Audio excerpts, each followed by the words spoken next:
Hello and welcome. Today we're diving deep into the Battle of Uhud. But this isn't just a history lesson. We're going to explore it through the verses of the Quran to uncover some really powerful, timeless lessons about leadership, about faith, and what it actually means to win. Our story starts right here, in the quiet moments just before dawn. This verse, it drops us right into the scene, standing there with the Prophet Muhammad, peace be upon him.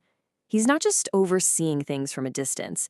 He's right there, hands-on, preparing his community for a moment that will define them. So how was the stage really set for this pivotal day? Well, the way the Quran describes the lead-up to Uhud is nothing short of a masterclass in leadership and strategy. Yeah, this was absolutely not some rushed, chaotic scramble. Verse 121 tells us the Prophet left his home with a clear purpose. He was personally posting the believers at their stations. I mean, just think about that. It shows this deep, careful, strategic planning. Every single position was chosen for a reason. And this leadership wasn't just a top-down thing. It followed a really clear process. First, he consulted with his companions. He listened, especially to the younger, more eager voices who wanted to meet the enemy head-on. Then, second, he made a firm decision based on that advice. And third, he was out there on the ground, organizing the army himself at Uhud. It's this beautiful mix of listening and then acting decisively. But just as the physical battle lines were being drawn, another battle was starting, an internal one, a crisis of faith and morale that threatened to unravel everything before a single arrow was even fired. They started out strong, 1,000 fighters marching out of Medina, shoulder to shoulder, ready to defend their homes, their families, and their faith. And then, a gut punch. Before the fight even begins, 300 men, led by Abdullah ibn Ubay, just turn around and leave. In an instant, their army is cut down by almost a third. Can you imagine? It was a move designed to completely break their spirit. And that desertion had an immediate, chilling effect. Two of the allied tribes, the Banū Salama and Banū Ḥāritha, started to get shaky. I mean, who could blame them, right? Their numbers just got decimated. But in this exact moment of weakness, verse 122 shows us something incredible. Allah himself steps in as their protector. It was a powerful reminder that their real strength was never in numbers. It was in their reliance on him. And to drive that point home, they're hit with this powerful reminder of a recent miracle, the Battle of Badr. This verse was like a spiritual anchor. It's essentially saying, hey, remember Badr? Remember when you were way more outnumbered, way weaker, and Allah gave you a clear victory? Why would you start doubting now?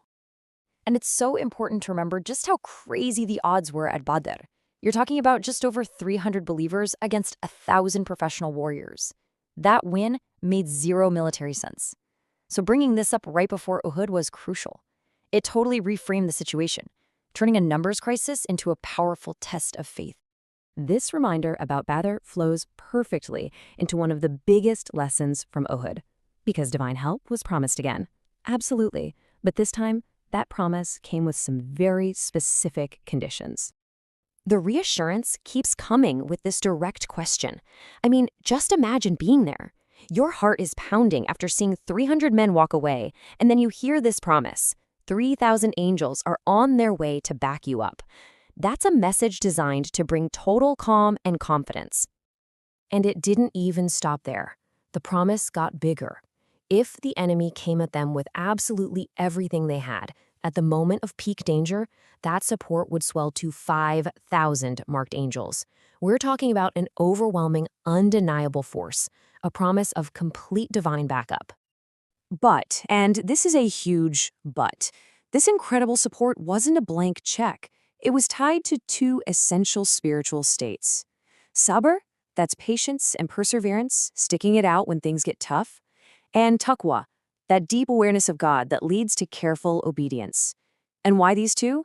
Well, sabr shows you trust God's plan, even when it's hard. And taqwa makes sure your actions are in line with his will. Together, they get you ready, spiritually, to receive that help. Now, verse 126 makes the purpose of this promise crystal clear. The angels were good tidings. They were a spiritual and psychological boost to calm their fears and steady their hearts. But the believers were also reminded, hey, don't start relying on the angels themselves. The one and only source of victory is, and always will be, Allah alone, the Almighty, the All-Wise. And this all leads us to the final and maybe the most profound lesson of Uhud. It's a lesson that takes us beyond the battlefield into the very nature of God's will itself. This verse right here is absolutely pivotal. Think about it. After the pain and hardship of the battle, it's only human to want your enemies to be punished. But here Allah gently corrects even the Prophet himself. He reminds him that the ultimate decision, who gets forgiveness and who gets punished, that's not in our hands. Not even in his. What this does is clarify a fundamental principle of our faith. Everyone has a role. The Prophet's mission was to deliver the message, to guide people, to be a mercy to the worlds. But the final judgment, weighing what's in people's hearts and deciding their ultimate fate, that belongs to God and to God alone. And this is the bedrock of that whole idea. Verse 129 confirms it. Allah's authority is absolute. He owns everything. His decisions are based on perfect wisdom and justice.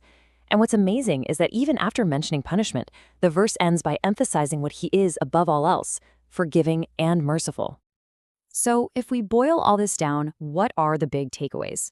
4 core lessons really stand out. 1. Leadership is about active, thoughtful strategy. 2. Real reliance is on God, not on how many people you have on your side. 3. Divine help comes when we show patience and piety. And 4. The ultimate say over anyone's fate belongs to God and God alone. And that brings us to a final question for all of us. The lessons from Uhud aren't stuck in a history book. We all face our own battles, our own personal Uhuds. So when we're in the thick of it, is victory really just about getting the outcome we want? Or could it be something deeper? Could victory actually be found in our patience, in our obedience, and in our unwavering trust in a plan that's so much bigger than our own?